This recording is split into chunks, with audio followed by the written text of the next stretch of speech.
Hello, and thank you so much for stopping by my channel. I am Dr. Gail, and I am so glad that you are here.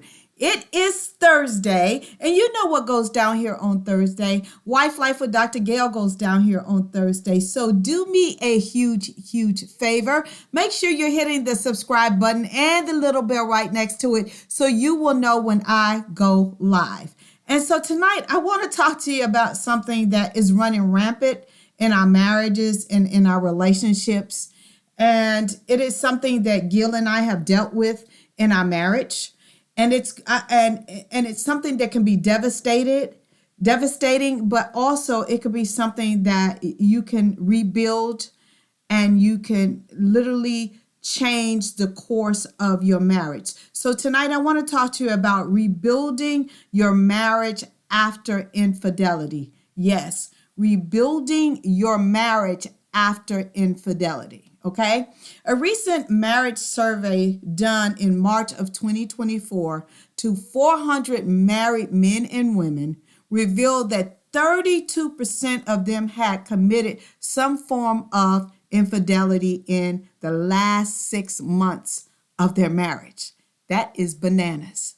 32% out of 400 couples had admitted that they had committed some form of infidelity in their marriage, whether it was emotional or physical. That is a 25% increase over 2020 when they did the last survey. That is high, okay?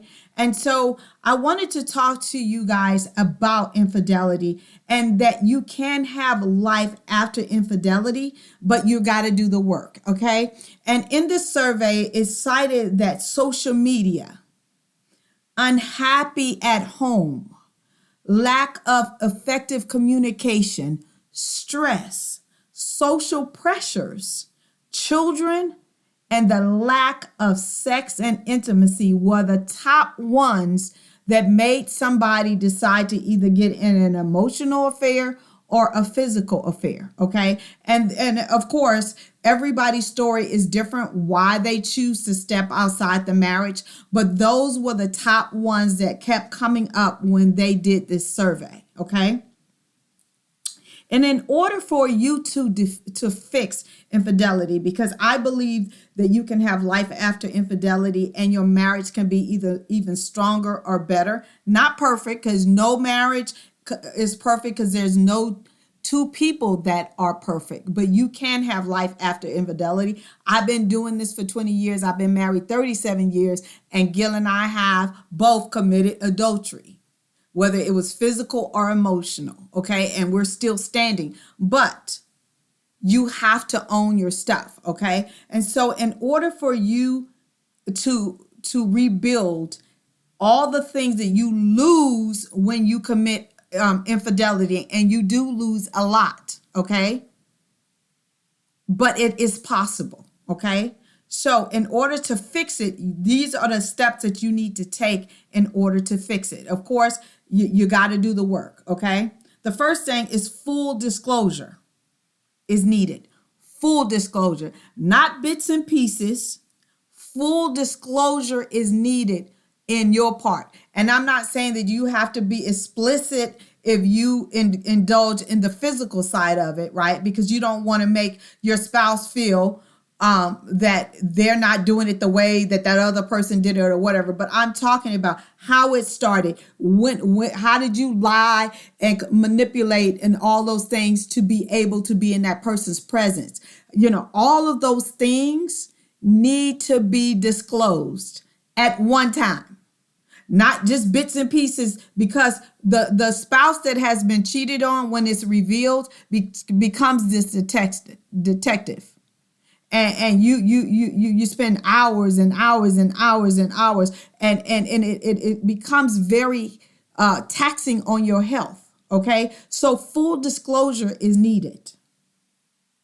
And the second thing is you need to accept responsibility for your behavior, not pointing the finger. Oh, it's because you didn't give me sex 20 times this month. Oh, it's because every time you walk through the house, it makes me unhappy or whatever. Those things might be true, But you should have addressed those things and tried to fix those things before you went outside of your marriage, because you cut a covenant with him or her, not the other person.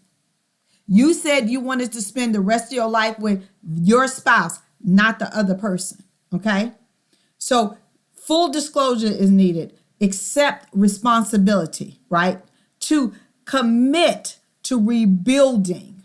Both people, the hurt spouse and the person who committed the crime, must be committed to rebuilding and to reestablish a marriage. Not keep living in the past, because you do need to get to the root cause of what made that spouse step out of the marriage, because it was something missing and you play a part in that missing piece. Okay? So I'm not going to say, oh, it's just all on one person. Should that person stepped out on you? No, but you need to take ownership for your part in it as well. So it takes two committed people, not just one, two committed people to rebuild. Number 3, you got to have open communication that owns your stuff. Open, honest communication that you own your own stuff. If you have a flip mouth, that could push your spouse to someone else because the other person listens. I had to take credit for that, because my mouth was a lethal weapon and it pushed my husband to have an emotional affair with someone else, because she would listen. She wouldn't tear him down. She would think his ideas was great. And every time he talked to me, that's stupid. We're not doing that. I'm not listening. I'm too busy. Right? And but I had to own my own stuff. So open, honest communication, and you need to own your stuff. Number 4, establish healthy boundaries. Because if you don't establish healthy boundaries without a rule book, you will do it again. And what are healthy boundaries? I need to be able to contact you on this. I need your password. I need for you to, whatever that looks like for you guys. Not saying that you need to feel like you're in prison when you go to the store. That's not what I'm saying. What I'm saying is whatever healthy boundaries that you both establish, and it not just needs to be for one person, it needs to be for both people. So if you got to have the passcodes to the Facebooks and all that kind of stuff, both of you guys need to reveal the passcode, not just the person who committed the crime. It needs to be healthy boundaries on both sides. Okay? Number 5, start forgiveness and healing. And the way you start forgiveness and healing is doing these things: full disclosure, accept responsibility, open communication, being in it to win it. That both of you guys said, we're in it to win it. We don't have a plan B. Okay? And forgiveness and healing. And then the other thing is you need to work on rebuilding trust. And that's not going to come overnight. That is being and doing and showing up daily and reassuring the other person, I'm still here. I'm still here to win it. I'm going to be open. We're communicating. We're building trust. We're doing all of these things. Okay? I hope and pray that this teaching helps someone, because again, we're on this marital journey together, and there's so many entities that is vying for your spouse's attention. And if there's something that's shorting is not happening in your marriage, that opens the door for the devil, the enemy, the other person to come in and try to fill that void. Okay. And that's the reason why communication is the key to getting past anything. I do this work every single day. So if you and your spouse can't get past the infidelity, please reach out. I would love, love, love to see how I can help you guys get past this. I love you to pieces. I am here every single Thursday at 8:30 p.m. Eastern Standard Time.